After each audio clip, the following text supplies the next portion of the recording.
औज़ुबिल्लाहि मिनश्शैतानिर्रजीम बिस्मिल्लाहिर्रहमानिर्रहीम। आज की इस वीडियो में हम बात करेंगे कि रोज़ा रखने के दौरान किन उमूर से बचना चाहिए। हज़ूर अकरम सल्लल्लाहु अलैहि वसल्लम का इरशाद है कि बहुत से रोज़ा रखने वाले ऐसे हैं कि उनको रोज़ा के सम्राट में सिवाय भूखा रहने के कुछ भी हासिल नहीं, और बहुत से शब बेदार ऐसे हैं कि उनको रात के जागने की मुशक्क़त के सिवा कुछ भी न मिला। उलमा के इस हदीस की शरह में चंद अक़वाल है। अव्वल ये कि इससे वो शख्स मुराद है जो दिन भर रोज़ा रखकर माले हराम से अफ्तार करता है। जितना सवाब रोज़े का हुआ था उससे ज़्यादा गुनाह हराम माल खाने का हो गया और दिन भर भूखा रहने के सिवा और कुछ न मिला। दूसरा ये कि वो शख्स मुराद है जो रोज़ा रखता है लेकिन गीबत में भी मुब्तला रहता है। तीसरा कौल ये है कि रोज़ा के अंदर गुनाह वगैरह से एहतराज़ नहीं करता।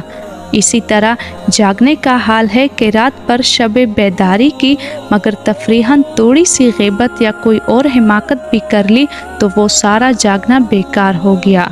हज़ूर अक़दस सल्लल्लाहु अलैहि वसल्लम का इरशाद है कि रोज़ा आदमी के लिए डाल है जब तक उसको पाड़ न डाले। डाल होने का मतलब ये है कि जैसे आदमी डाल से अपनी हिफाजत करता है इसी तरह रोज़े से भी अपने दुश्मन यानी शैतान से हिफाजत होती है। एक रिवायत में है कि रोज़ा हिफाजत है अल्लाह के आज़ाब से। दूसरी रिवायत में है कि रोज़ा जहन्नम से हिफाजत है। एक रिवायत में वारिद हुआ है कि किसी ने अर्ज़ किया, या रसूलल्लाह रोज़ा किस चीज़ से पड़ जाता है? हज़ूर अकरम सल्लल्लाहु अलैहि वसल्लम ने फरमाया, झूठ और गीबत से। नबी करीम सल्लल्लाहु अलैहि वसल्लम के ज़माने में दो औरतों ने रोज़ा रखा। रोज़े में इस शिद्दत से भूख लगी कि नाकाबिले बर्दाश्त बन गई और हलाकत के करीब पहुँच गई। सहाबा कराम रज़ी अल्लाह ने नबी करीम सल्लल्लाहु अलैहि वसल्लम से दरियाफ़्त किया तो हज़ूर अकरम सल्लल्लाहु अलैहि वसल्लम ने एक प्याला उनके पास भेजा और उन दोनों को इसमें कैह करने का हुक्म फरमाया। दोनों ने कैह की तो उसमें गोश्त के टुकड़े और ताज़ा काया हुआ खून निकला। लोगों को हैरत हुई तो हज़ूर अकरम सल्लल्लाहु अलैहि वसल्लम ने इरशाद फरमाया कि उन्होंने अल्लाह ताला की हलाल रोज़ी से तो रोज़ा रखा और हराम चीज़ों को खाया कि दोनों औरतें लोगों की गीबत करती रही। नबी करीम सल्लल्लाहु अलैहि वसल्लम से किसी ने दरियाफ़्त किया, गीबत क्या चीज़ है?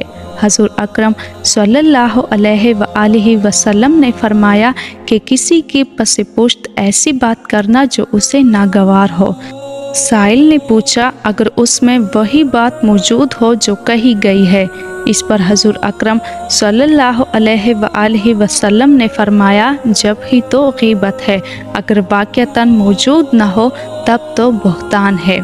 एक मर्तबा नबी करीम सल्लल्लाहु अलैहि वसल्लम का दो कब्रों से गुज़र हुआ तो हज़ूर अकरम सल्लल्लाहु अलैहि वसल्लम ने इरशाद फरमाया कि इन दोनों को अज़ाब कब्र हो रहा है, एक को लोगों की गीबत करने की वजह से और दूसरे को पेशाब से एहतियात ना करने की वजह से। बहुत से उलमा के नज़दीक ये दोनों चीज़ें मतलब झूठ और गीबत ऐसी है जैसे कि खाना पीना वगैरह ये सब रोज़े को तोड़ने वाली अशिया है। इसी तरह झूठ और गीबत से भी रोज़ा टूट जाता है। जमहूर के नज़दीक अगरचे रोज़ा टूटता नहीं मगर रोज़े के बरकत जाते रहने से तो किसी को भी इनकार नहीं।